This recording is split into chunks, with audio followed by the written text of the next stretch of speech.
Hello and Dicky Nookie. This is the audio commentary for Carry On Up the Jungle. I'm Robert Ross, I'm the author of The Carry On Companion, and I'm joined by two of the stars of this film, Jackie Piper and Valerie Leon. Hello, I'm Jackie Piper and I played June. Hi, I'm Valerie Leon and I played Leda, head of the Lubby-Dubbies from Aphrodisia. And Valerie, it's quite a long time before you appear on screen, but it's well worth the wait, of course, as always. That's But kind of... could you say how you first got involved in the Carry On films? My first carry-on was, in fact, Carry On Up the Khyber, where I was one of the hospitality women. And I had 5 weeks, and that was my first introduction to Carry On films. This was followed by helping Charlie Hawtrey erect his tent in Carry On Camping. And that was fun. Sounds it. Then I had a scene with Jim Dale in Carry On Again, Doctor. Miss Deirdre Pilkington-Battermore in that one. And then subsequently, I remember writing Peter Rogers a letter. There was a sort of gap. And I wrote to Peter and I told him that I had broadened my experience and I hoped he'd consider me again. And I got a letter back saying, "Dear Valerie, as long as experience is the only thing you have broadened, there will be every chance of you working for us again." And so subsequently, here I was in Carry On Up the Jungle as leader. And although I don't appear till the last 20 minutes of the movie, it was certainly a fun movie to do. And there's Frankie Howard, and what was he like to work with, Jackie? Was he fun? He was great fun. I mean, I'd never met any of these people before and they all seemed absolute stars. Well, they were absolute stars to me. I just couldn't imagine my luck in being amongst all these people. And Frankie Howard, I was slightly in awe of them all, really, I think. He was extremely funny and he had a terrible hairpiece which he used to make great fun of, and there used to be a lot of hilarity attached to his hairpiece. But he was very, very talented. Because this was your first Carry On film, wasn't it? It was my very first. Yes. How were you approached to be part of the team? Well, I think I was very lucky that I had a very good agent who was very well known, still is very well known, called Richard Stone. And I'd really been in theatre. I'd done 4 years in rep, starting off in Rill, and going to York and Manchester and various other places. So I'd been in rep for about 4 years. And I'd done one small film part with Roger Moore. And then Richard obviously persuaded them to see me. And I came to Pinewood and met Gerald Thomas and Peter Rogers. And I had an interview with them. And they asked me to read for the part of June. And I do remember saying, "Well, you can't possibly use me to play June. I mean, I've only done one tiny little film part. You must be mad. I've only done theatre. You can't use me." And Peter Rogers said, "Well, what sort of theatre have you done?" And I've said, "Oh, everything you can imagine. A lot of it's very lavatorial." And he fell about laughing. And I read the part. And the next thing I heard was that they'd actually engaged me. And I was completely amazed. Thrilled, but amazed. And this is the sequence where you think you look like a young Charles Hawtrey, isn't it? I do. I do think I look like Charles Hawtrey, really, yes. Exactly like. I'm sure they modelled my appearance on Charles Hawtrey. But you transform yourself later on. With a lot of help from Nora Rodway. And Valerie, you're making quite a lot of films at this time, notably the Italian Job. Was life on the Carry-Ons a lot different from other films you were making? I suppose so, because there was sort of minimal time for rehearsal, you know, and so, you know, Jerry Thomas was lovely, but you didn't get that sort of amount of direction. You just had to do it. And, I mean, most of the Carry On regulars were very seasoned performers, and they brought their own characters to what they were portraying. They were also individual, and which was wonderful. I mean, just wonderful. And you know, I think I would have liked a little more direction along the line, but I think I was employed for the glamour I was bringing, so that seemed to please people anyway. It certainly pleases me. we're seeing Sid James there and Joan Sims, two of the pivotal carry-on actors. Were they both helpful to you? Yes, they were. I found them very friendly. I mean, Sid was absolutely always very laid back. The whole atmosphere on the set was very relaxed, mainly helped by Gerald Thomas, who was, I mean, he always laughed. Didn't Jerry he? was wonderful. He Jerry, laughed he at was such a nice man. every joke he laughed at. The atmosphere was so relaxed, and there were no tantrums, no starry sort of No, it was fun. performances going on. There was a lot of laughter. I think Gerald's main problem was stopping people laughing and getting on with getting on with the actual filming. Getting us to do the filming while all this hilarity was going on around the set, and Sid would be sitting in one corner playing cards and putting money on the horses, and everybody else would be sitting around talking and laughing, and Yeah, it was a great atmosphere. I think it's great where they enter. They put in these scenes of the real wildlife. Yeah. That was great fun. It's very realistic.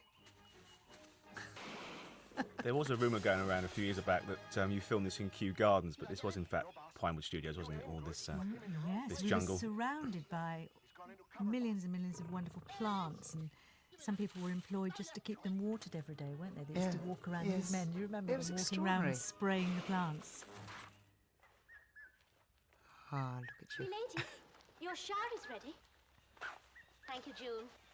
I shall require you to pour as usual. Yes, milady. Well, I do hope that elephant This was doesn't Kenneth Connor's stay, first that's all. Carry-On film since leaving the series in 1964 after Carry-On Cleo, so a 5-year gap. Was he welcomed back with open arms with the rest of the gang, or...? I'm sure he was. I never felt anything other than friendliness on the set myself. Everybody seemed to get on really well, and he was such a good performer. This was also the first day of filming this sequence, so they hit the floor running, Kenneth and Frankie. How did you find that out, Robert? Oh, I have my sources, Valerie. I remember the first day of filming digging a hole in the ground. Oh, yeah. In the morning we were digging, and then we were supposed to go to Rush's, and I hated going to Rush's, so I didn't go to Rush's. I remember coming back after lunch in the afternoon, and Gerald Thomas came up to me and said, I'm afraid I've got something rather unpleasant to tell you. And I thought, oh my goodness, he's seen the Rushes and I've now been fired. This is it. He's seen me digging the hole. And he said to me, you've got to have a bucket of water thrown in your face tomorrow. And I went, oh, that's wonderful. He must have thought I was mad. I was so relieved because I thought, he's seen the first Rushes and thought we've made a huge mistake here. I said, oh, that's great. So, yes, the water being thrown in my face was on my second day of filming.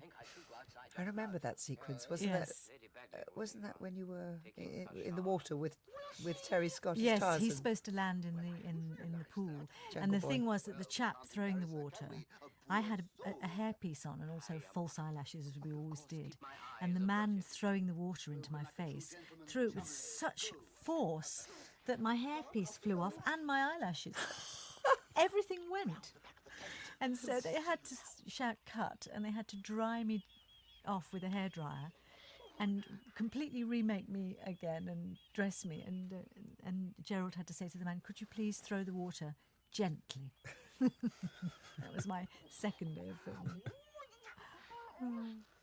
You mentioned the Terry Scott Jungle Boy Tarzan character. They were going to call this Carry On Tarzan originally, but they couldn't get the rights from the literary estate of Edgar Rice Burroughs. Ah, how interesting. I didn't know that. But it was actually filmed as Carry On Jungle Boy, wasn't it? Was that right? I think it was, yes. And originally, when I went for the audition to begin with, I think they were expecting Jim Dale to play Jungle Boy. I think I was being cast with Jim Dale in mind, but in fact Jim Dale wasn't free, he was working, and Terry Scott was Jungle Boy, and he was terribly funny. You know, it would have been a very different Jungle Boy, I'm sure, with Jim Dale, but I thought Terry Scott was so funny. I mean, he'd really got into the character. He always had a limp when he was crashing into trees, and I just thought he was terrific. I agree with you. I mean, actually, when I see him, I really laugh, and that Yes. wonderful baby face. Yes. I mean, he was perfect. He'd obviously researched it, as you know, as they all did their characters so well. But, you know, the copyright thing is quite interesting, Robert. You know, it couldn't be called Carry On Tarzan because I was involved with something called Queen Kong. And Asquith. yes, And yes, and Ridley Lenska. It never got a release because of King Kong, although I believe now that they are trying to do something with it. You might have heard that, I don't know. I've heard rumours, yes. Have you ever seen that film? I've been trying to find a copy for many moons of Queen Kong. Yes, I have a copy. Sounds quite bizarre. It is. This is a funny scene, isn't it? Sid and Joan. Talking about Jim Dale originally to play the Tarzan character here, it would have been very different, as you say, very sort of heroic character, really, if Jim Yes, Dale played yes. it. There's the gorilla who's played by Reuben Martin, and I do remember that his wife always came with him to Pinewood to carry the head. Do you remember her carrying the head? Because the head was very, very heavy, and so Reuben used to walk around in the costume, and his wife always used to walk around carrying the head.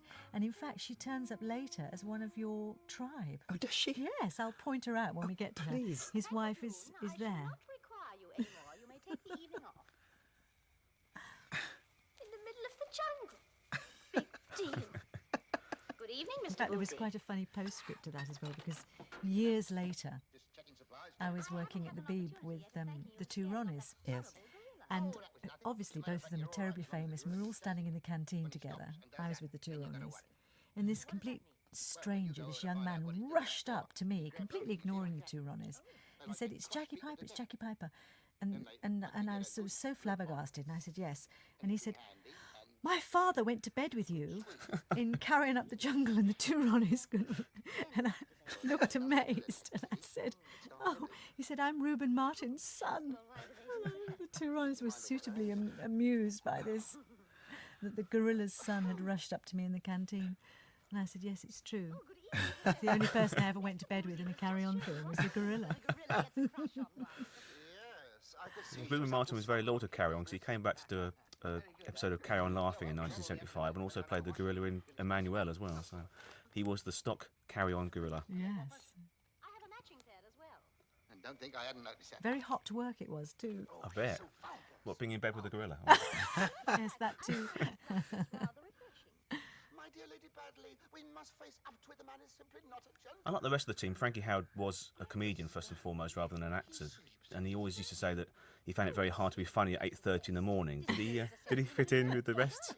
Displays a great deal more than that. I think people just became the parts once they were on the set, really, and I think everybody found it difficult to be funny at 8:30 in the morning, Well- so he was in good company, I think. I think so, Professor. I'm sure of it. I'm sure of it, my dear Lady Bagley. You are too. He used to tell funny stories about the fact that, I think, did he live with his sister? And he used to say that people used to say to his sister, reporters and people used to say to his sister, "Gosh, it must be so funny living with your brother." And he said, she didn't know what to say because, in fact, I get very depressed. but that's the same with most comedians, isn't it? Absolutely. I mean, Yeah. Peter Sellers and yeah, Tony Hancock. Tony Hancock was the one that I was Yes. actually searching for. Yes. Yes. And Spike Milligan. Yes. There's always Yes. an Yes. element of sadness about them. Yeah. Oh, how sensible of you to bring up. But he was always great fun on the set, certainly. Dinner is served. It's a classic carry-on sequence now. And it reminds me of when they take their seats. It's a bit like Carrying Up the Khyber, isn't it? When they're always so formal and fantastic, and so ludicrous. Yeah, it's the little part of Britain anywhere they go around the world. It's just the manners of the English. Fun on a grub. Common as muck. And a very unconvincing snake coming up as well. But There's Bernie Bresslaw, who I think he learnt Urdu to do this part. He put so Yes, he much, did. He put so much research into every part he did. I do remember Yes. he'd learnt some words of Urdu. Hadn't he, Valerie? Do you remember? I remember that, but in fact, the tribesmen were from somewhere, but they didn't understand a thing he was No. saying anyway. yeah, he spent many weeks trying to learn this African dialect, and they all Yes. came from the Caribbean apparently. So That was they it. didn't understand what he was on about. But Sid James knew, obviously South African born. Sid James knew that he got the dialect right. I was very impressed that he'd done all that, though. incredible. So when you hear Bernard doing the commands to the slaves there, apart from the dicky dicky business, it's all genuine. Yes, I think it was. What is your sport, Professor? I don't think I've seen you shooting. You were saying, Valerie, about Carry On was quite similar to the Hammer films. I think that with the Carry-Ons, you knew it was a fairly low budget, and it was done in 5 or 6 weeks, and there really wasn't time to expand or to do different things. And that was very much the same with the Hammer horror films, and they were all approximately 6 weeks. And also very much the family thing. Often with the Hammer horror, they had the same people back, as indeed with the Carry-Ons. But what's so wonderful is that after all these years, they still bring so much pleasure to so many people, and all over the world as well, even in America, which how they, cope with this type of humour, I really don't know, but they are beginning to get them over there, because I had a letter from a fan, and he told me he'd been given the whole selection of the Carry-Ons, all the Carry-Ons for Christmas. And he's absolutely over the moon about it. Extraordinary. But it's remarkable that the Carry-Ons are cults, the Hammers are cults, and they were all done on really such a low budget. Well, your Hammer starring vehicle, Blood from the Mummy's Tomb, was with Peter Cushing originally, wasn't it?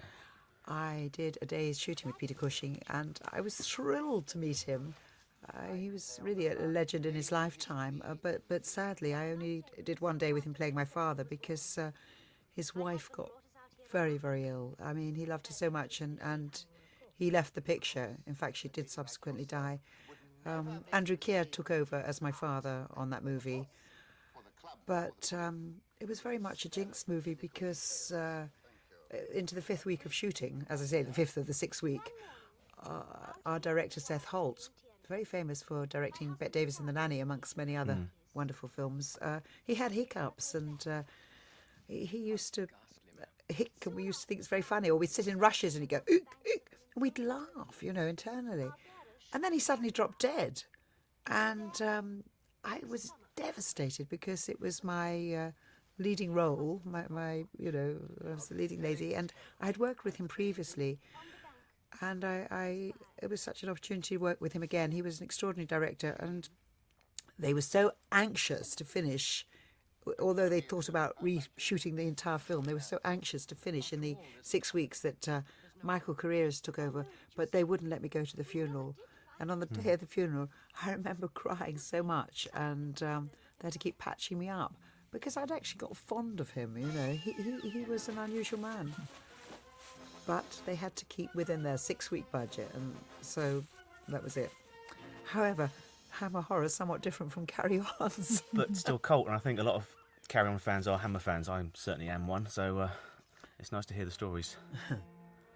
So when you were making these films, Jackie, whether it be Carry On or whatever, these comedy films, did you think they were going to be 30 years on still as popular, if not more popular? No idea. They were just another job. I was sort of very young when I was doing these, sort of quite early on in my career, and as Valerie was saying, they were quite low budget. And I remember I was living in a little flat in Belsize Park, and it was absolutely impossible to get to Pinewood in time for the makeup call at 7 o'clock. And I used to share a cab a few times with an actress called Tamara Ustinov, who was actually doing a Hammer horror film at Pinewood at the time. And we used to share a cab together. And I remember getting in the cab one morning, and I said, "How are you, Tammy?" And she said, "Oh, I'm all right. I get given my claw today." And then the rest of the time, I actually said to Peter, "Could I have a car?" And he nearly fainted, because he said nobody gets cars on the Carry-Ons. So I actually took digs in Slough and lived in Slough while I was doing Carrying Up the Jungle, and used to come in a cab from Slough, which wasn't so expensive or far, to get in for 7 o'clock. That's amazing. In fact, Tamara Ustinov was in Blood from the Mummy's Tomb. Yes, lovely girl. I don't know whether that was the movie or whether she did more than one. But yes, very, very nice. We were in rep together when I was 19 at York Theatre for a year, and she ended up being my bridesmaid. She's not unlike you to look at, though. Well, she wasn't unlike you to look at, I don't think. She's lovely. Oh, this is snake scene. Yes, it's wonderful. I can't say I'm enjoying And most of the Carry On gang were classically trained actors. Did they enjoy sort of just getting together in this family unit and making these films? I think so, but I think that's what makes the films work so well, is because they were classically trained actors. They weren't comedians, they were actors. And this is why their facial expressions and their reactions are so wonderful and so funny, but just, and as Valerie said, you did rehearse once and take one, and yet they achieved that. And that's because they were so talented. They were very seasoned performers. Yes. But I do think, some of them did have very much music hall experience. Jack Yes. Douglas probably, I would think, is one. And Hattie Jakes. Yes. She was at the Players. Yes. They were wonderful all-rounders, Yes. really. And Joan Sims and Kenneth Williams review people. Oh, weren't review people, yes. But I think, funnily enough, when I started off doing weekly rep, it was great training for filming so quickly and doing things so quickly. And these days, when you do television series like with Bill and Doctors and things, they're as quick as the Carry-Ons. You do rehearse, take. And I think some actors who've never done that sort of filming find it really scary. Yes. So, if I'm ever doing any television now that's as quick as that, the Carry-Ons were a great training because I don't find it so difficult. No. And Sid James, of course, been making films since 1946, so was a very respected and worldwide. So relaxed. Yeah. I think it's wonderful when artists can just portray themselves, i.e., for instance, Sir Roger Moore in the Bond in The Saint, and then the Bond films. He's purely being himself, really. Well, it's quite simple. It's because their heads are And far it's away. a bit like Sid being so jolly Yes. and. You're so very knowledgeable, Professor. Oh, it's observation, really. Although Joan was really quite different she was always in character. Whichever film she'd carry on film, she was totally that character, wasn't Yes. she? She was very different. But She apparently, was herself, but she was very different too. I read somewhere that she was quite insecure, and really she had quite a sad and lonely life. Is that right, Robert? She was insecure, yeah. She's a lovely lady. I knew her for the last sort of 4 or 5 years of her life, and she was great. But she was very self-deprecating about her work and about outside of Carry On, even about the reviews and the great plays she'd been in. She was very sort of against what she'd done, and I don't know, it's very strange. But she was sweet. Because Jackie, you know her very well, didn't you, I as well? got to know her very well and used to go and have tea with her and used to spend a lot of time with her on the set. But I found in my life that a lot of very, very talented people that you meet don't have that much confidence in themselves. And you think, well, this is amazing. They're so how could they possibly lack confidence? They're so brilliant. But I found that with a lot of very talented people. I think artists are, by their very nature, insecure. Yes. By our very nature, very insecure. That's true. And also that we all get stressed or pressured and don't often show it. But I think the sadness is that so many of the Carry On team died at what is considered these days to be a relatively early age to die, late 50s, early 60s. And I think it's the pressure of creating characters, and because you obviously put yourself through quite a lot to achieve what you actually end up achieving. They say no, I say yes.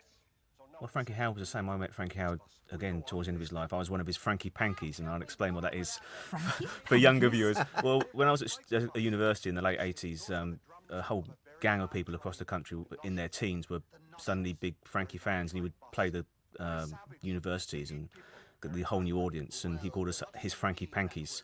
And I met him for a drink after one of the shows, and he was really shy and nervous, and he asked me more questions than I asked him about the films and about his other work in at Pompeii and stuff. And his first question was, why do you think I'm so funny? Which was like, because you're Frankie Howard, I said. And he said, that's no answer, but you're Frankie Howard, you're one of the greatest comedians of all time, and he just couldn't see it at all. And he was so insecure about himself and why these new fans were with him. He thought we were taking the mickey, I think. I think he thought it was an ironic twist to it, but it wasn't. We loved him, and he It's was... rather endearing, isn't it, really? But I can understand, because a lot of what he did, well, I'm sure you could do that better than me, but I won't know. especially with my dodgy throat. But you sort of wonder what does make for the audience to fall about over him making these strange noises. I think that mostly audiences feel great affection for him, don't they? And they're Yes. laughing with him as much as at him. I mean, these comedians build up such a sort of amount of affection within the audience Yes, yes. that the audience are laughing just when they walk on the stage because they're just so thrilled to see them. And Yeah, they're so that's- fond of them. Yeah. I mean, the greats like Tommy Cooper and Walker and Yes. Wise, people Yes. loved them, and they came on stage, Yes, did nothing at all, and got a laugh because you're right, yes. they were so familiar They're and in so the mood popular. for laughing the minute they see them because they feel they know them and they feel they're part of their sort of extended family, and they In a way, again, like Sid James was known as Sid James. People would see him in the street and just say, "Hey, Sid, how you doing?" sort of Yes. thing, and he was like a friend to the family, wasn't he? Yes. Really? Oh, no, you go, Chumley. I mean, I think the British public do have this great affection for each and every one of these characters that became so much themselves, if that makes sense. Absolutely. And here comes the famous waterfall Oh, fall sequence.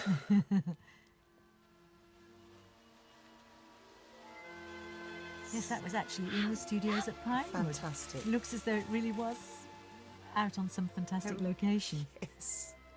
It was Stage J, Stage J, was installed it? by a guy called Jim Hole to give them Really? his chest desserts.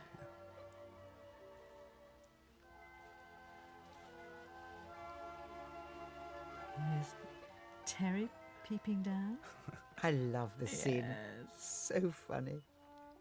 And look at this amazing transformation already. Not hitting the Charles Hawker anywhere now. Oh, I don't know. I think this is maybe where the bucket of water was thrown in my face, I think, for this next shot.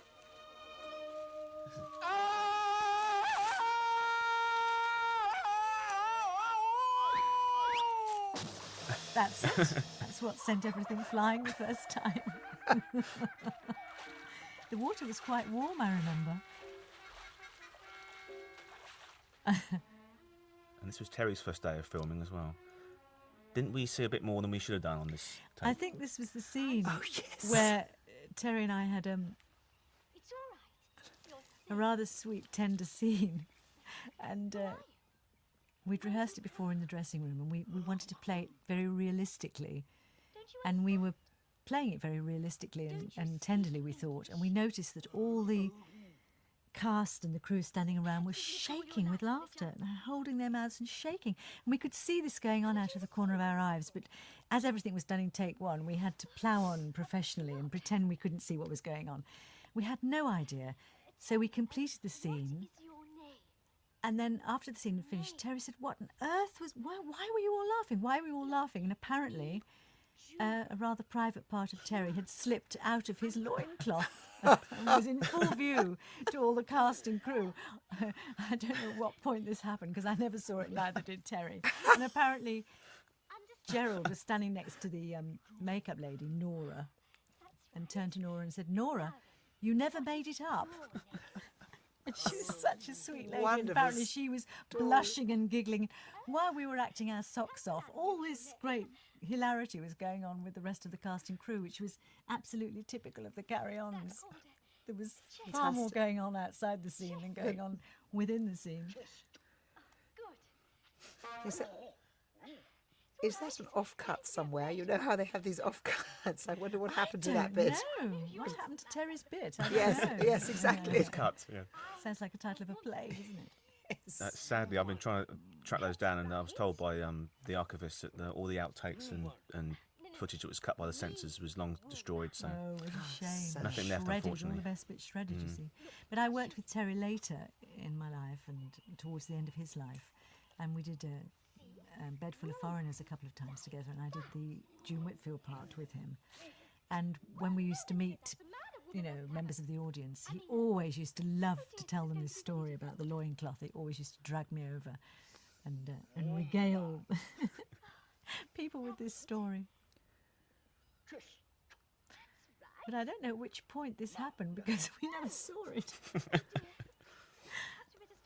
There's a photograph, black and white still, of you and Terry sat like this, and Terry with his hands over his loincloth like that and laughing as though I have seen he's that. just been told. Yes, I think that must have been after we'd been told. That's the only reference to it, and that should appear on this DVD still gallery if you look out for that. I didn't mean I wanted to swim.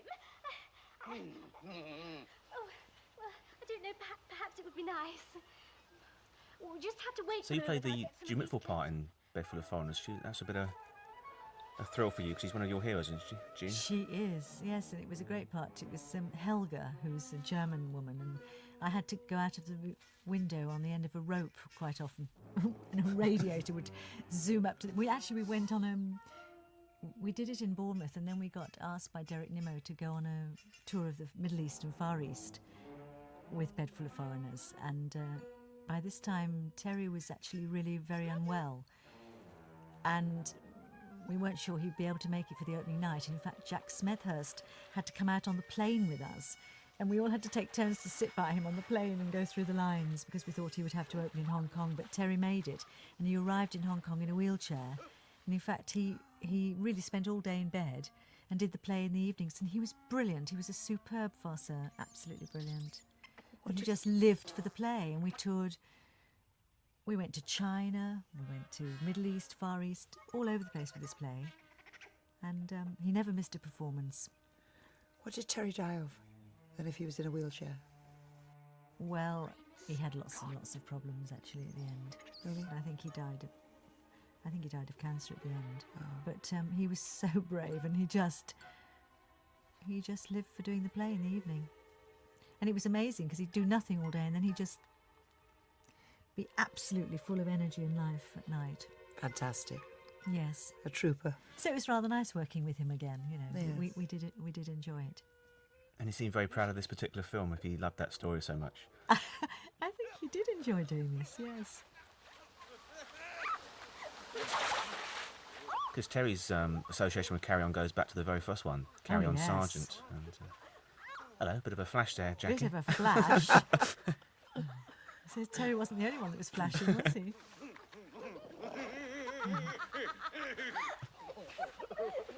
It's quite risky, really. Quite risky. Romantic bit. Kiss. Oh, Jackie. Of course, Valerie, you were the only actress I can think of that's worked on all three of the great British film franchises, Carry On, Hammer Horror and James Bond. Yes. James Bond must have been a bit of a contrast to Carry On. James Bond was a total contrast. It's like being transported to another world when you work on a Bond film, really. Another life. Indeed, it seems like another life now. Fantastic, absolutely fantastic.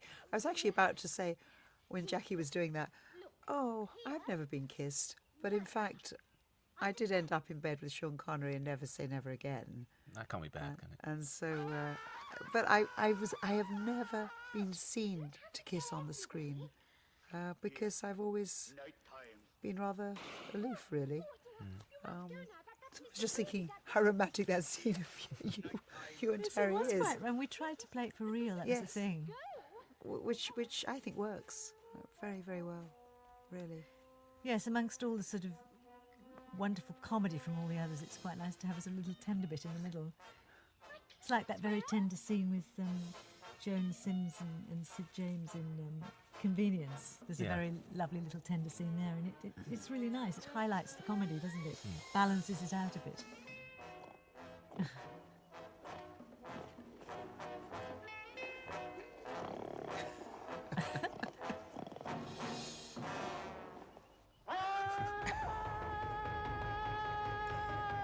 So what was life like at Pinewood Studios? Would you have lunch together after filming?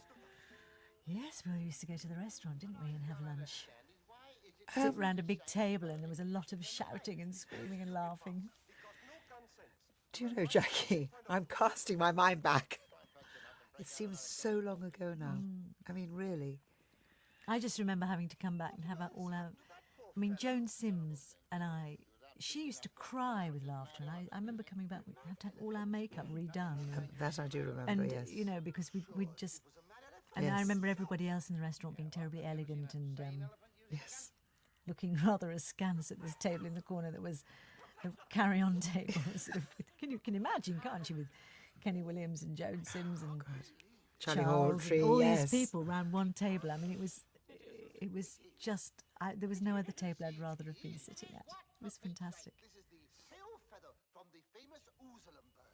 And we seem to eat such a lot. I suppose it's because when I'm working, I'm always hungry. We sort of the bacon trolley used to come round at 10:30, and we used to be in there having bacon rolls, and then we'd all rush off to lunch, and then the tea trolley would come with squidgy cakes and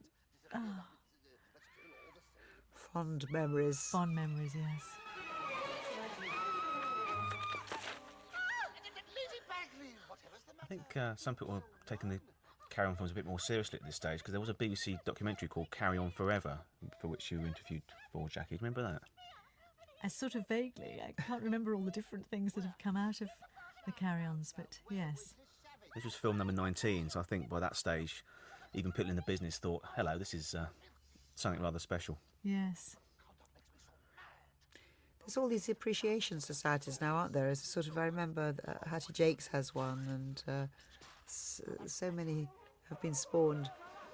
Well, I'm sure, Valerie, you get letters, don't you, a lot? Still from, I mean, I do and you do. We get letters every week from mostly young people. I get letters. I get more letters now than I ever got in the I know, 70s, it's which quite was my incredible. time. It is extraordinary. Absolutely extraordinary. And of course, which is helpful now, there's all these carry-on postcards. So when people want photographs, you can send off the carry-on postcards.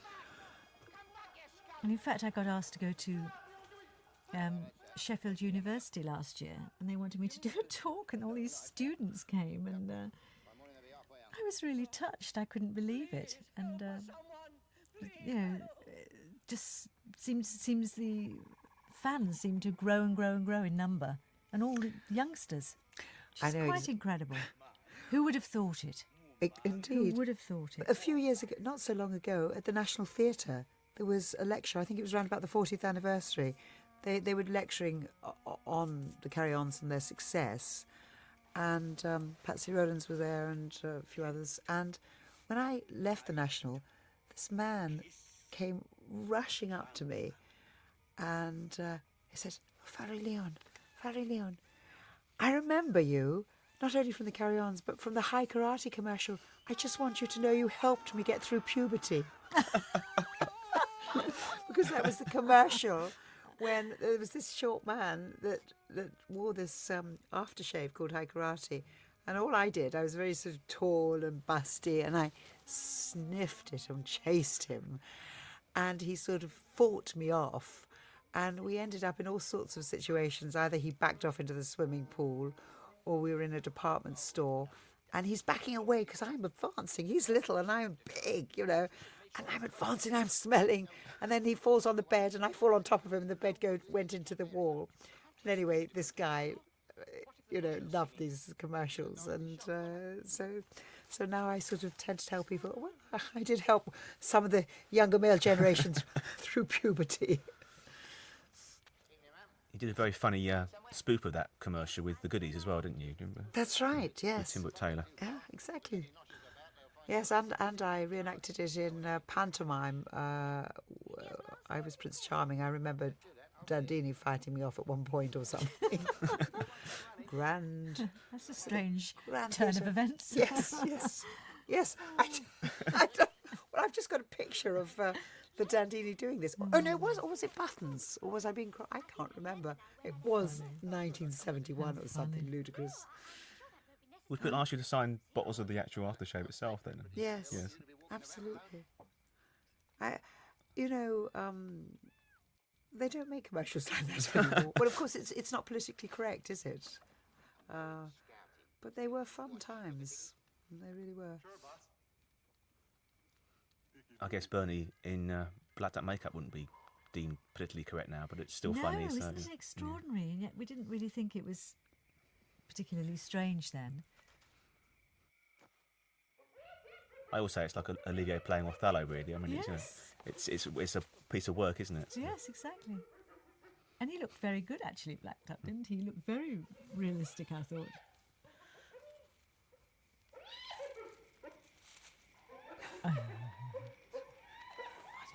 Look at this wonderful classic pantomime guy. Yes, fantastic. Just beautifully done. I mean, this is pure farce, isn't it? Everybody running in and out of the wrong tents. And when you think that Gerald managed to do these really complicated scenes so quickly, Yes, it's incredible, isn't it? it is. He must have been under such pressure, but he never showed it. Well, there you are. There's an. He and never showed how- it. I mean, I'm sorry to be morbid, but how old was Gerald when he died? He was only 72. Yeah. He was 72. He looked wonderful, Yeah. though, didn't he? Well, he made Columbus in about 4 weeks. You see, and I think that was the final thing. Really? He made Columbus in 1992 in the October of that year. No, May of that year, and the following year he died. That was a real pressure, I think, Columbus on him. Was Yes. it? Yeah. Because I just remember him always being so affable is the word, Oh, isn't it? yes. Affable, relaxed, and yet when you see how difficult the scenes were, really, to film, and you think that they were Yeah. filmed with apparent ease, well, that's because so much work must have been put in beforehand.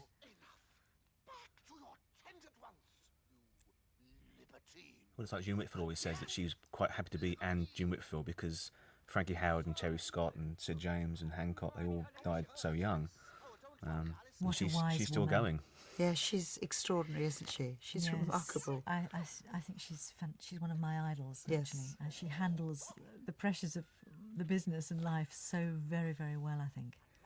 I remember, the first thing I remember was Ron and Eth. Yes. Do you remember, I mean, how many? It must be, I would hate to Well, say. Early 50s. Yeah. Yes. Take it from here. Yes, exactly. I used to listen to that as a child. Yes, she's a remarkable woman. And so nice as well. So nice, June Whitfield. Of course, you worked with June on probably your biggest carry-on role was Carry On Girls, Valerie. Yes. Was she helpful? Well, in fact, my scenes really weren't with her. My scenes were mainly with Barbara. And Barbara was lovely to work with, and very helpful also. You were saying before that Gerald Thomas wouldn't really like the actors to ad-lib, but with Frankie Howard, who was a comedian, would he slip the odd one in, as it were? Do you know, I don't know. I don't know whether he stuck to the script or not, because I didn't actually have any scenes with Frankie Howard. I mean, my main scenes were with Terry, and we absolutely stuck to the script. Well, I think I'll stay for a while, just in case. You go back, please. I don't remember there being a lot of ad-libbing, do you, Valerie? No, not at all. But I'm sure that some of the guys maybe did. I mean, the thing is, when you work with comedians like Frankie Howard or people like Eric Sykes and people like this, they do, you know, ad-libbing is second nature to them, so they probably find it quite difficult to stick to the script because they think they can think of something much funnier. Did you hear this lovely line? She wanted a strong man, wasn't it here? And he said, "Oh yes, where can we find one?" I love that. Lady Bagley, I wonder if you would think I was presuming if I, could you see your way clear to letting Talk a bit me... about the behind-the-scenes guys. Obviously, they're part of the family too. Ernest Stewart on this particular film was Yes. director of photography. Ernie, I remember Ernie. Exceptional circumstances. Unflappable, Oh, they are. always seemed to be And yes, calm and happy. And You would need to be well, the crew were equally nice as far as I remember. And a lovely makeup lady called Stella, wasn't there? I don't know whether she was on all of them. Stella did the hair. Stella and, did hair. And her assistant was Ethne, I think, who used to do my hair. And there was the makeup people was there was a lovely husband and wife team, Nora and Jeff Rodway. Do you remember? Nora used that's to do. right. Nora used to do most of the women, I think, and Jeff Yes. used to do most of the men. Nora certainly used to do my makeup. And that was the lovely thing. You used to go back to the carry-ons, and not only did you see all the same actors and Gerald and Peter, but all the same crew, and the hairdressers were all the same. And it was like, it was you just felt so comfortable because everybody was so familiar. Yes, yes. Thank you, Mr. Boosey. Good night. You sure you won't be nervous sleeping in a tent? And Joel would sort of encourage the happiness on set, so it's retained in the film, really, isn't it? Oh, yes. But I don't think anything's going to happen to me. Well, the person at the top in any business always sets the mood and the tone. It doesn't, in any firm or any business, it's the boss, isn't it, who sets the sort of... And Gerald, definitely kept this very calm, happy atmosphere on set. I mean, thinking back to what you said earlier, Jackie, I think I was very like you. I mean, I think Khyber was 69, wasn't it, dare I say? 68.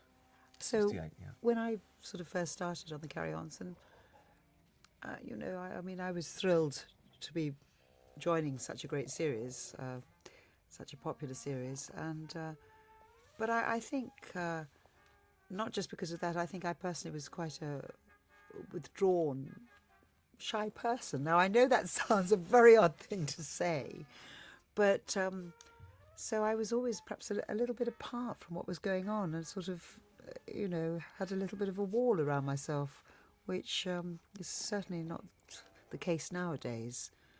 But so I don't know how much a part of everything I might have been at that time. And we are going back over 30 years, which is a long time. Come over here. This is Jackie's gorilla scene. Yes, I remember he had very long nails, well, claws, I suppose they'd be. And was very heavy sitting on top of me. As you can see, he looks as though he's quite big on top of me. Is called a bed. Ark! Give me your hand. Let me hold your hand. There, that's better. Now, He was quite a naughty gorilla, I remember. What is that nursery rhyme? All the better to see you with. What am I thinking of? Big Bad Wolf, Red Riding Hood. Yes, exactly. what long arms you He looks enormous next to me, doesn't he? Here he is, limping along. So funny. All that sort of banging into trees and stuff is very much George of the Jungle, the American Yes. comic strip. In fact, it was funny because later on in the film, Terry and I have to swing through the trees on a rope.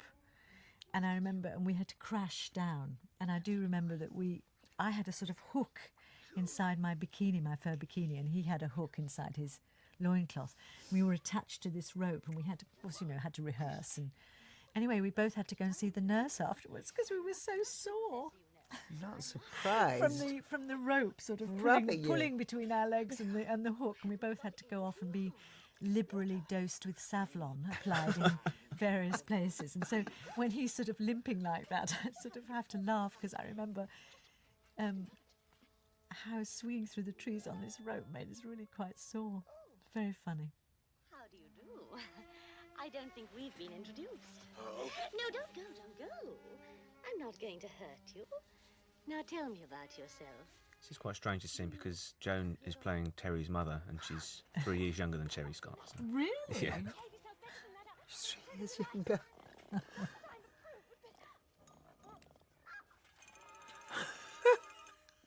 Hello, change your mind, ever?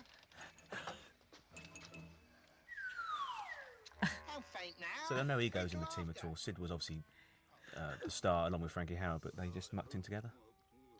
Absolutely. I mean, the only sort of people who were in charge, really, and seemed to be on a different plane to the rest of us were Gerald Thomas and Peter Rogers, and they were sort of in charge, and they were the bosses, and we were all just... Yes, We were just part of the team, weren't we, really? we were. Oh boy, he'll catch his death. Oh, my baby. Would Peter Rogers be around on set during the filming or not? He used to come down every day, didn't he? Every day. Yeah. He used to love to see what was going on and chat to everyone, didn't he? Yes. And sit and laugh. And we Yes. used to sit and laugh with each other. There were great audience, weren't they? The pair of them. And it was great because you knew where the laughs were sort of hopefully coming. Sorry, I'm sort of enjoying the movie. That's right. Yes. Yes. Watch it again later.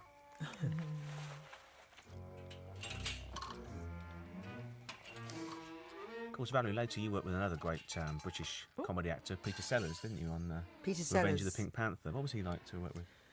Well, actually, on Revenge of the Pink Panther, he wasn't terribly well because I remember that the filming kept getting delayed, and so I didn't really get that close to him. I sort of got to know Herbert Lom rather more, although my scene was with Peter as Tanya the Lotus Eater, where I had to use a whip and take. I remember being trained actually to use this whip by a gentleman called Alex Laredo. He came to my house and we went in the garden and I took whipping lessons. I learned how to handle this whip and twist my wrist, and I think the neighbours were rather shocked actually. And so I was used to good effect in the film. But Peter was, I mean, it was wonderful to have been in that movie. But he was great, but I didn't really get to know him. But you still see Bert Kwok, don't you? I And see. I do yes, as well with Valerie. we see Bert At Kwok. charity sort of Yeah. lunches Cater. and things. And in fact, I actually got a Christmas card. Well, I shouldn't say Christmas. I don't know. Anyway, from Herbert Lom, saying what had happened to me, and that he sort of because we did see each other for a bit, quite often at events and everything. Dare I say on this? No, I've got to stop now. I'm sorry. You'll have to cut this, Michelle. I'm sorry. I was going to get a bit carried away there.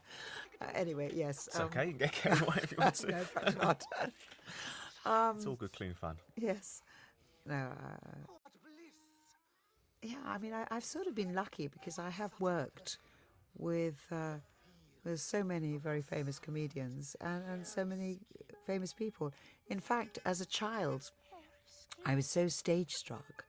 I used to, after the theatre, I was always hanging around stage doors getting autographs, and I've got Noel Coward and all sorts of people, Kay Kendall, going back a long time.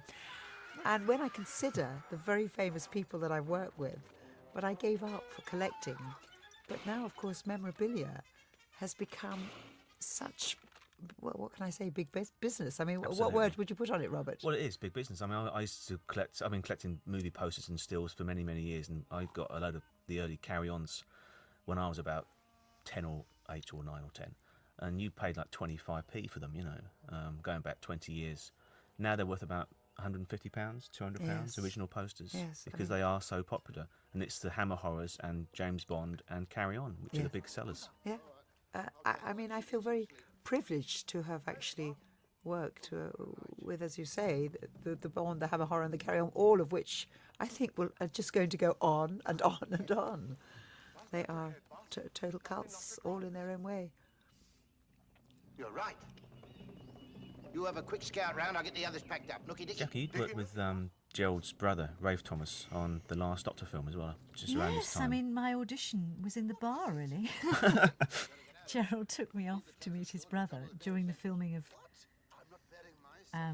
one of these. I can't remember which film, actually. And I was just a very tiny part.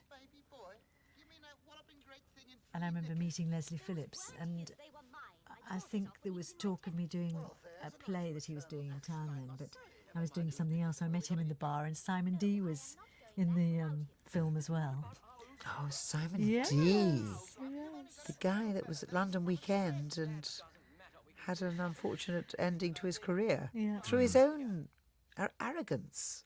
Apparently, yeah. We can't say this, can we? Well, I think it's well-known fact that it was, but a big star, the biggest star on TV at the time. But at the time when I did this small part in the Doctor in Trouble. Doctor in Trouble, was it? He was, at the height of his career, Simon D. Get some shovels. Yes, boss. Shovels? Can you contrast the director, Gerald and Rafe? Were they different in approach? Well, I was only probably there for a day, I think. And again, he seemed to be very relaxed. It was wonderful working for these people. It was just so. I think the thing is, if you came knowing your lines, they just expected you to do your job, and you did it, and they did theirs, and it appeared to be seamless and easy. I think they were great times, and perhaps at the time we didn't realise how great they were, because I think the industry has changed so much. Well, I mean, sometimes when I do things now, and the number of takes we have to do for various things, I sort of think back with great affection to the time when you did it in take 1 or 2, and you don't lose the spontaneity, of course. You know. Oh, this was the scene I remember doing on my very first day of filming. Perhaps you disagree, Robert. Perhaps you never got that down. It was the first day. Yes, it was my first day. It was the paddock. Having to get in this hole and it was extraordinary.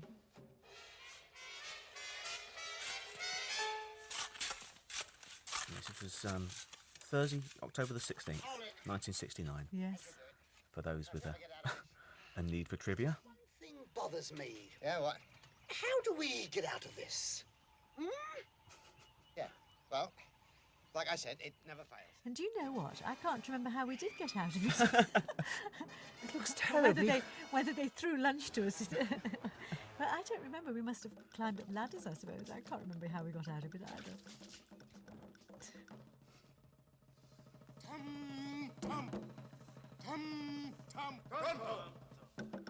Now, amazingly, the budget on these films was obviously very low as well. It's a well-known fact. But even the historical costume ones, this was your only one you made, Jackie, I think.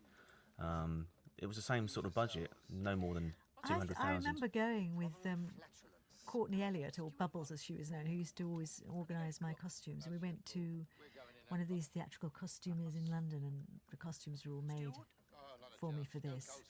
And they were lovely. They were charming, weren't they? I mean, the costume they had for me for these scenes was charming, and it doesn't look as though there was a low budget, does it? No, And not at everything all. looks gorgeous. You especially. Wait till they see that bit of best rump. Come!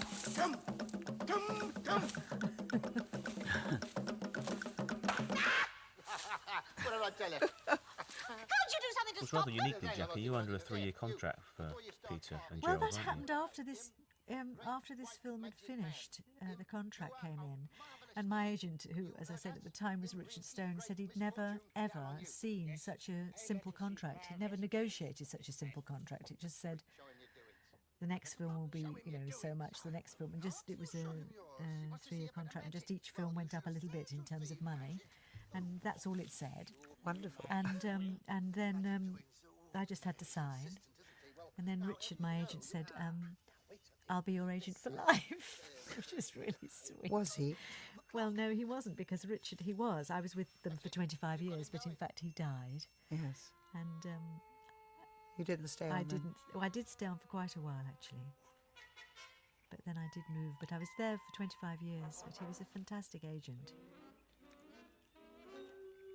And I've only ever had 3 agents in my life, and they've all been brilliant Marvellous. for me. Been very lucky. But it was a very, very simple, straightforward contract. I was so lucky to get it. I'll say even put like Sid James and Kenneth Williams and Kenneth Connor were on a film-per-film contract rather than a I think 3-year. he must have taken leave of his senses, actually. I don't know what happened to him. I missed that. What happened? I think he must have taken leave of his senses.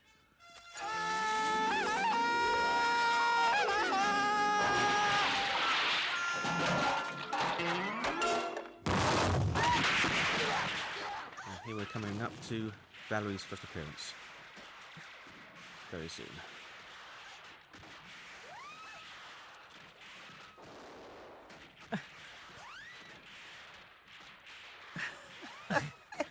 Yes. This would have been Burt Luxford and his boys doing the special effects. All Really? the explosions. Pretty impressive. They are very good, yeah. Fred Luxford the guy with the big moustache? Yeah. Yeah, he's still around. He's still around, yeah. Yeah, he's He's great. the guy, actually, who held the fishing rod which yanked Barbara Windsor's bikini top off and Carry On camping. What a claim to fame. Yes. That's amazing. That'll go down on his gravestone, I think. Did he do things with the Bond films He did as well? Bond as well, yeah. I he did thought lots he of films, did. yeah. Yes, yes. I think he was on the Strength at Pinewood Studio, so anything that came along at Pinewood he was involved in at some stage. Damn it. Well, it's not my fault. What did that silly idiot want to drop in like that for? Don't talk about my baby like that. He was only trying to help us. Oh, he helped us, all right. Right under the menu. Anyway, it didn't enable June Were you to asked to do any of escape. the TV shows, Jackie, because they came a bit later? No, and in fact, what happened was I got married after, I think, after the second Carry On. I think, and I think after I'd been given the contract for 3 years, Douglas decided it was definitely time to get married. So we got married, and I had my first son, and then only did really telly work and not theatre because it was too much. And then after the second son was born, I was extremely lucky at that point. I had so much work offered that I would never have been at home. So I didn't really want to never be at home. So I actually gave the business up for about 7 years. I stopped working completely and just stayed home and looked after the boys and everything, which was huge fun, and entered into that time of my life with complete relish. But I was so lucky because this agent I had couldn't believe I was giving up with all this work on offer. And but they kept me on the books, and they said, well, when you want to work again, let us know. So all these other things, happened when I'd given up the business, and I actually just didn't work at all. And I kept to that for 7 years, and then went back, and the youngest went to school, went back to work. And I've worked ever since, but that's why I didn't take part in any of that. So I missed out on an awful lot, but I gained an awful lot as well, and that was my choice, is what I wanted to do. Here's Valerie on the rampage. Oh, here she is. My tribe of women.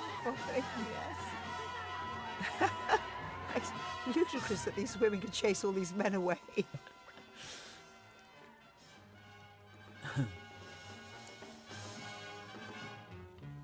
They will do.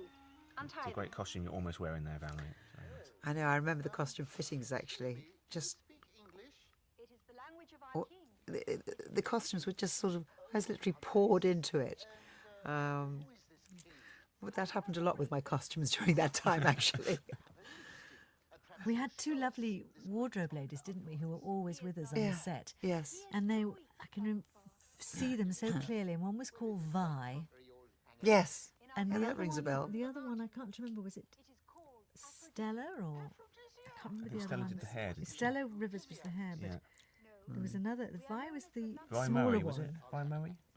Maybe. Rings a bell. But there were two of them. One was tall and one was short. And the short one was Vi, I think. And I can see the tall one so clearly, and they were always there, weren't they? Sort of looking after, making sure we didn't throw food down. But our where did we go costumes. to have... I mean, I went somewhere to have that made for me. Well, we would have gone to Angels Or or Berman's Berman's. or something. Yes, we were Yes, taken up yes. there to have all these costumes fitted.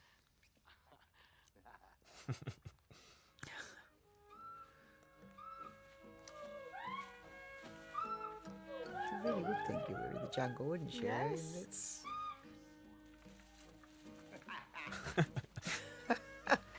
Very impressive, the way they've done it. It looks great, yeah. Yes, I thought it was a great film, actually, this one.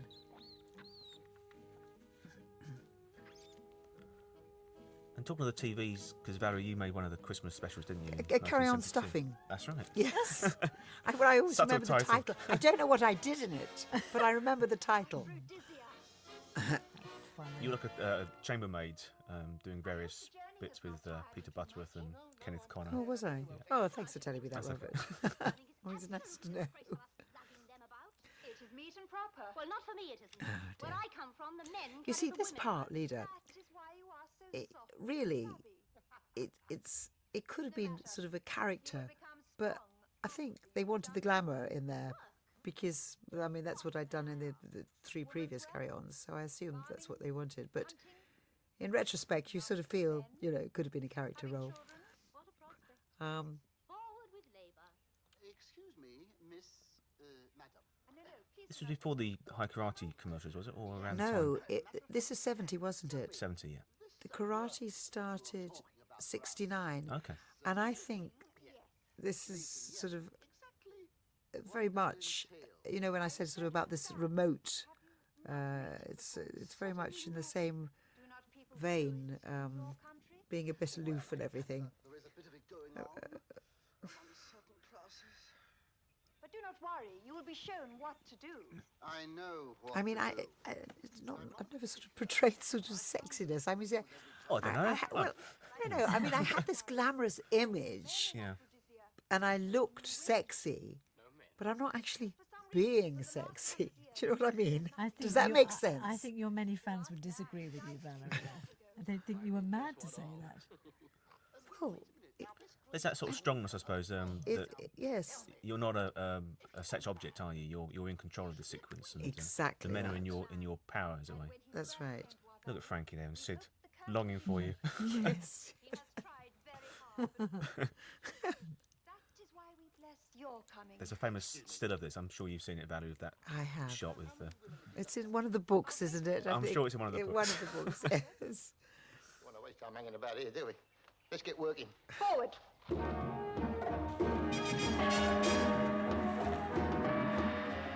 This game was all studio, wasn't it? This Yes. village. Completely studio. Pretty amazing.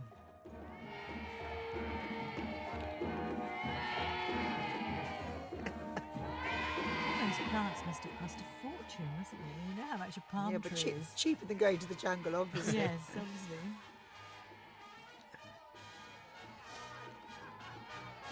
And we're about to meet Charles Hawtrey. Yes. Very delayed appearance. Hang on, don't rush, don't rush. Tonka is coming. You will stand, please. Tonka the Great. All this anticipation. Great entrance, isn't it? Yeah. Anticipation for him coming, yes. King of lovers. King of lovers. Master of women. Master of women. Father of countless. Father of countless.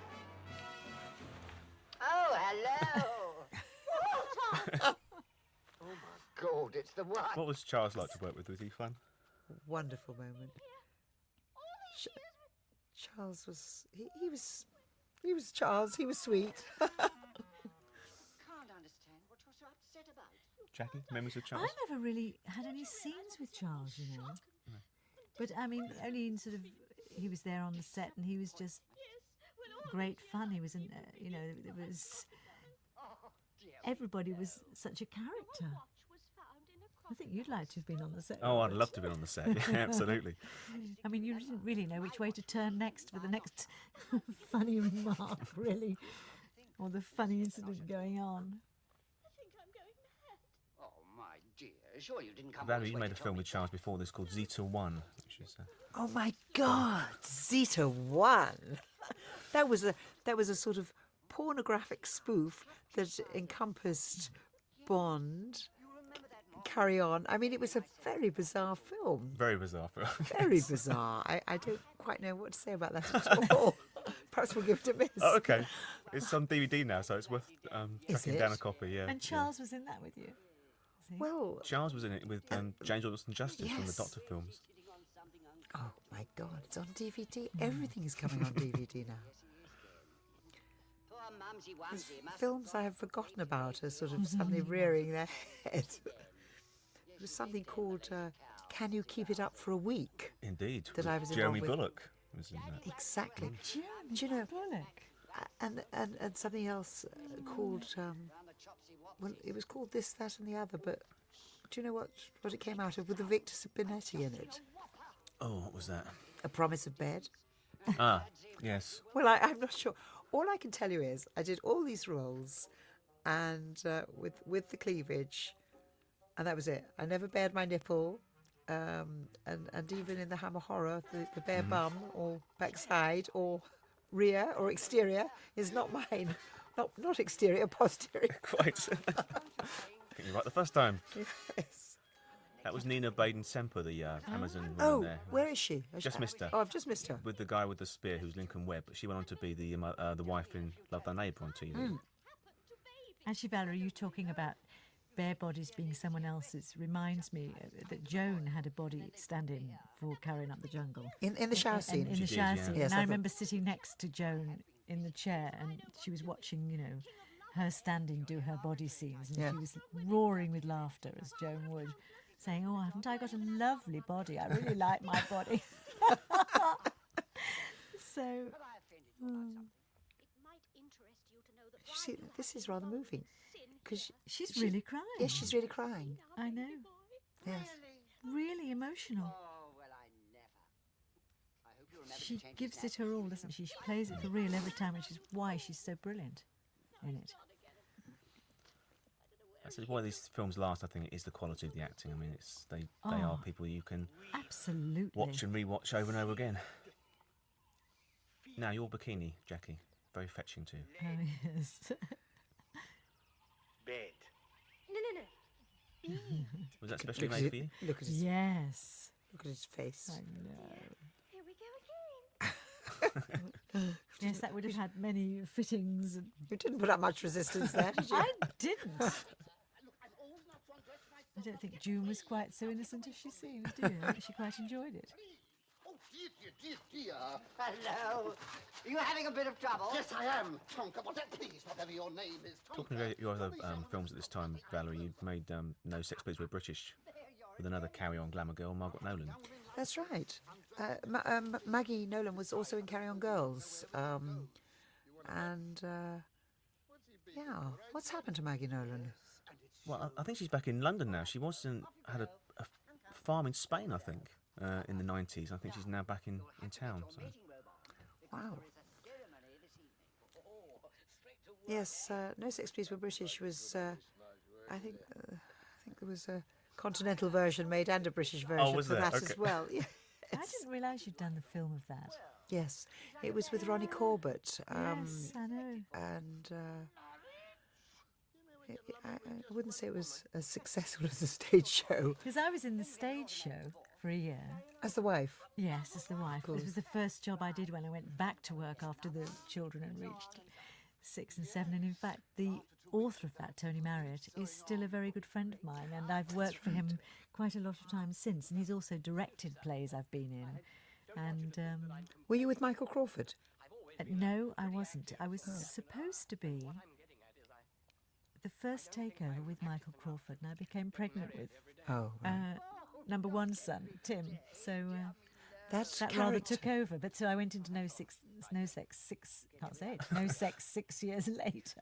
That's amazing. Yeah. But the character from No Sex, Please We're British was the character that inspired the character in Some Others Yeah. Do Have 'Em, Yes. which Right, yeah. because I saw that with my late husband, Michael Mills, who was head of comedy at the BBC. I actually went back to directing, but and that whole character was this new author Raymond Allen you might have come across, and I remember my husband helping him nurture this character, which was very much the character of the author Raymond Allen. And Brilliant character. Some Others Do Have Them. I mean, that's also gone into history, I would say. Definitely. So who was the wife of? You were talking about somebody. Was it the props man or the makeup guy or something? Yes, Reuben Martin's wife. Oh, sorry, the gorilla. That's right. Yes, the gorilla's wife who always carried Oh, his head. which is? Can you see the wife amongst? I think she comes a little bit later. But I thought I ought to take part in just one more ceremony to show the 3 new chaps just what I to haven't do. seen her yet, but she does. I do see her. Ah, yes. I think she carries Frankie Howard over her shoulder. Oh, really? I think Oh, she's she's the one of the Oh, big she's one of the butch. ugly ones. Is she? Oh, okay, fine. Well, she's strong, very strong, because she had to carry the head about all day. Yes, right.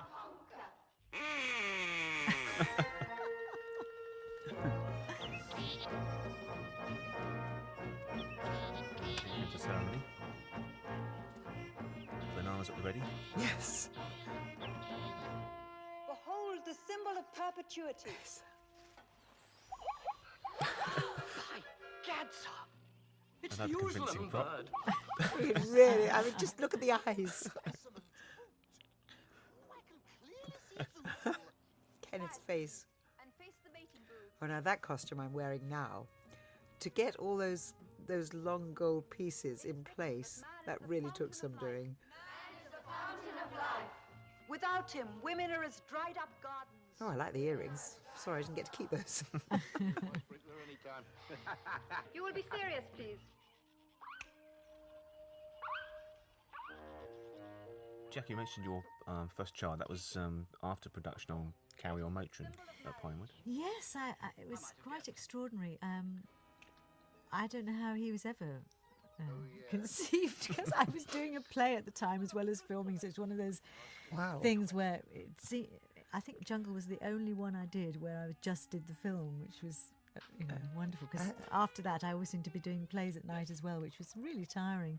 And Matron, I can't remember which play I was doing, I forget, but I was doing a play, maybe it was Big Bad Mouse, I can't remember. I was doing something in the evenings and filming in the day, and I was actually playing the sister, the assistant to Hattie Jakes' Matron, and I spent all my time in the film delivering babies, you see.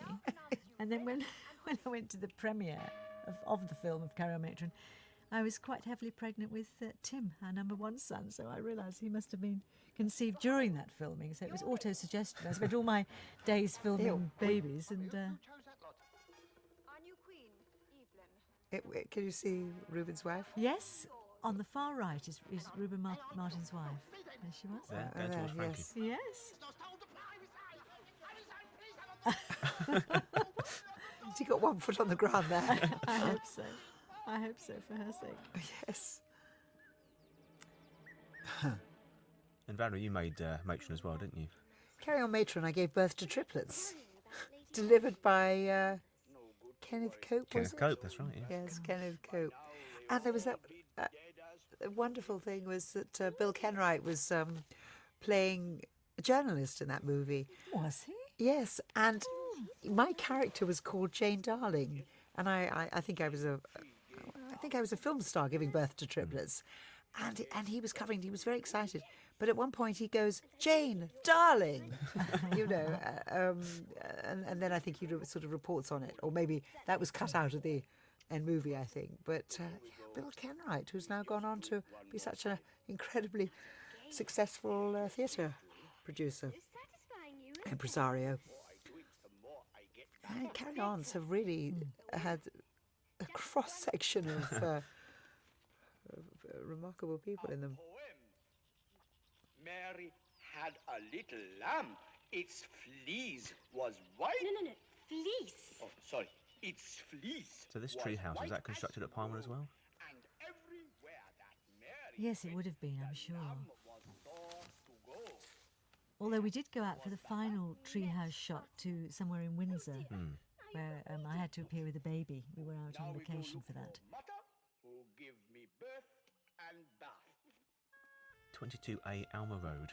Was it? If location spotters Was want to it go really? there. Yeah, in Windsor.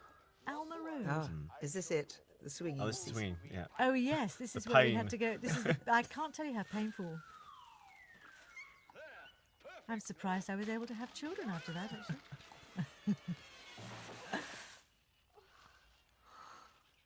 There must have been a medical facility on set or at the studio at Oh least. yes, there was a resident nurse, and we were hoiked off. As various members of the team were at different times after various stunts had turned out to be a little bit painful. Nurse was called with the Savlon. Wake up. So very rarely to have a stunt double then in these films. Oh, not today, dear, thank I think Richard O'Callaghan had a stunt double when he was being flung about the office and or flung about Esme Crowfoot's flat, wasn't he? By Bernie Bresslaw. I think he had a stunt double. I am taking over. What, with him? No, alone. Since you came, Tonka has become useless to us. Well, he hasn't been exactly a ball of fire to me either.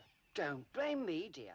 So although they've been making these films for 12, 13 years at this stage, there's no inkling that, 30 odd years on, they'd still be as popular as today. So incredible, isn't it?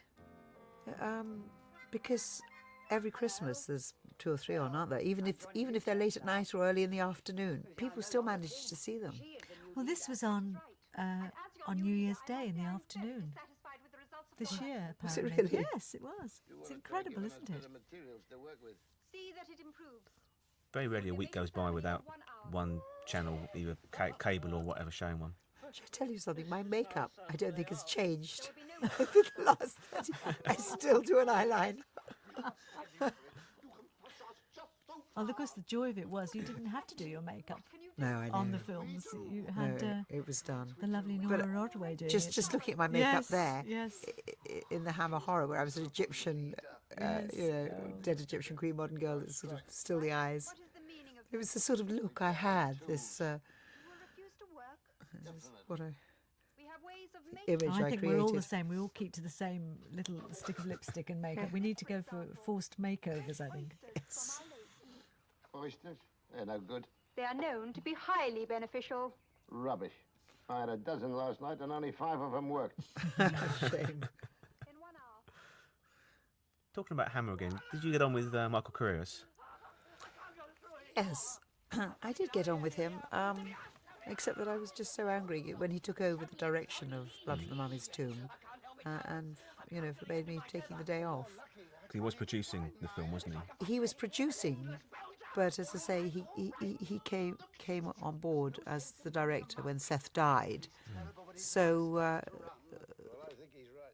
yeah, he was all right. But the thing was, they had incredible problems editing it, because it had all been shot very much in Seth's mind. I mean, and it was edited in quite an unusual way. I think it works. I mean, because It's a very good Hammer, yeah. Very good because film. it has as we've said, become a cult. But it's an unusual Hammer. It wasn't the sort of film they wanted. They wanted a big man in bandages. Oh, There's a big man in drag. There's a big man in drag. Yes. Yeah, it was quite an intelligent mummy film for Hammer, wasn't it? Yes. Christopher Wickens, who wrote the script, That's right. based on a Bram Stoker book. Jewel of the Seven Stars, and they actually did a remake of it with Charlton Heston, which I don't believe was a success. I never saw it. No. I'm not into horror as such. I much prefer Carry On. And I do remember a scene though in it when I was stuck in this coffin and as the dead Egyptian queen, and with the lid on it, and that was really a spooky experience. Oh, how horrid. It was horrid, and I kept lying. If they don't, supposing there was a fire, they might all rush out and leave me, being very neurotic. But it was because they had to take the lid off very slowly. Oh, how scary. Yeah, that was not nice. That was not nice. I'd rather have swung through the trees than Really? stuck in a coffin. Yes. Behold the symbol of perpetuity.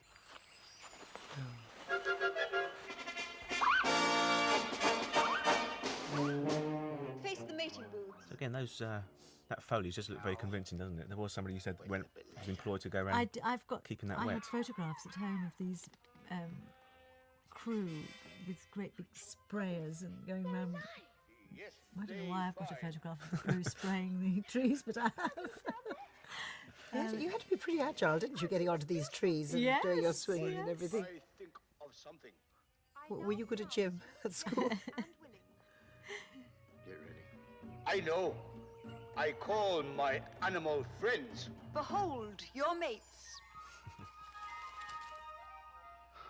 Blimey. Well, Come to think of it, perhaps this is not This quite was Frankie's right. second and last Carry On film, but went on to do the first TV special this year for Carry On Christmas, 1969. Oh, right. But often considered as one of the main team members, but only made 2 films, in fact. It's looking back, I know we've harped about it, we're now January 2003, so it's 33 years ago. It looks as fresh This movie. as any time I've seen it. This yeah. movie. Yeah. It is extraordinary, isn't it? It does. We don't want to be deceived. I mean, I think there's too many films with violence, and that creates violence in the society we're living in today. But really good classic comedy is timeless, isn't it? Yes. I mean, if you think back to some of the older films, of sort of, really from The years Ealing ago. comedies. Yes, the Ealing I mean, comedies. people and- want to be entertained, and they want to have a laugh, and I think this is one of the reasons these have survived so Yes. well. And I mean, that's why they're so popular still in places like America, or I was being told yesterday they're very popular in India, because I mean, you know, a sort of people slipping on a banana skin or falling into a pond, blowing a raspberry is the same in India and America as it is in England. 'Cause it's And visual. it's timeless. It's still funny. It's still funny seeing people fall down. Yes. Isn't it? But as you said, timeless Yes. and visual as and well. if it's well done, which this was. My friends, they do good, yes. You stupid great his ape, they face came there. to rescue us. The man has escaped. I think it's also great that these fantastic comedy actors are now immortalised in these films and will be loved for evermore, really. Yes.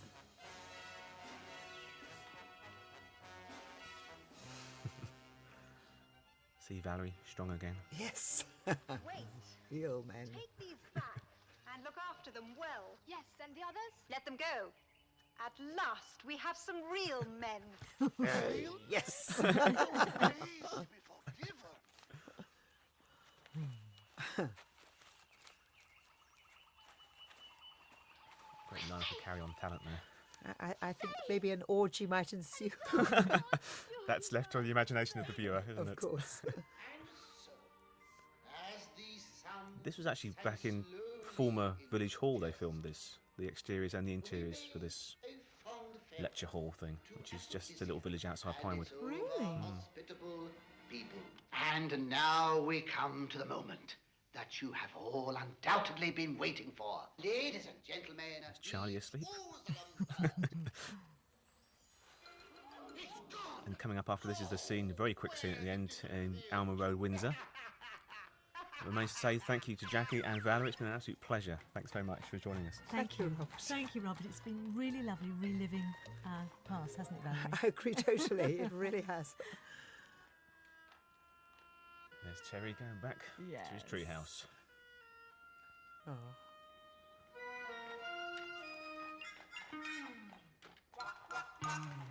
Well, I think we must all keep carrying on. Yes. Well, I'll do my best. Thanks very much. Thank you, Robert. Bye.